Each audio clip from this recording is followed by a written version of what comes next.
Next జొన్న రొట్టెతో బెల్లం ముద్దలు చూడండి. ఫస్ట్ జొన్న రొట్టె చేసుకొని ఇలా మిక్సీలో చిన్న చిన్న తుంటలు చేసి వేసి మిక్సీకి కొద్దిగా ఒక రౌండ్ 2 రౌండ్లు పట్టాలి. పొడిలాగా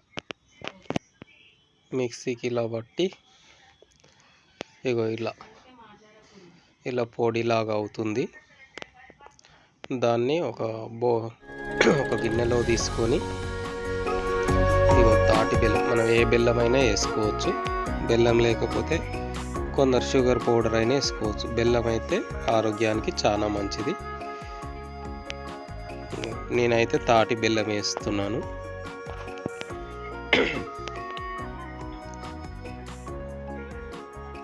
తాటి బెల్లం వేసి మంచిగా మిక్స్ చేసుకోవాలి. పొడి చేసి వేసుకోవాలండి. బెల్లం ముద్దలు లేకుండా పొడి చేసి వేసుకొని ఇది ఇలాచి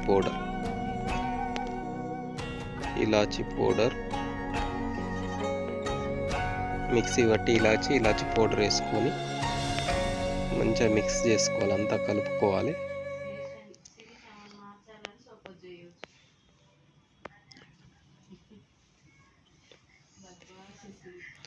ఇగో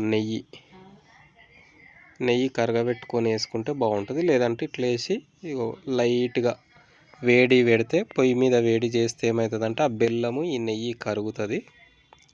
కరిగి మంచిగా అవుతుంది.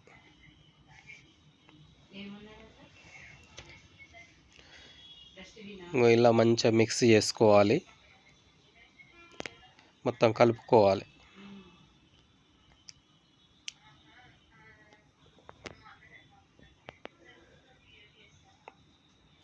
ఇగో మంచిగా నెయ్యి బెల్లం ఆ నెయ్యి మొత్తం మంచిగా మిక్స్ అయినాయి. మంట ఇటికి ఇగో ఇట్లా దాన్ని కింద దించుకొని బౌలు కొద్దిగా చల్లారిన తర్వాత ఇగో వేడి విసికితే చెయ్యి కాలుతుంది. కొద్దిగా చల్లారిన దాకా ఆగాలి. చల్లారిన తర్వాత ఇలా ముద్దలు కట్టాలి. ముద్దలు కట్టి ప్లేట్లో కానీ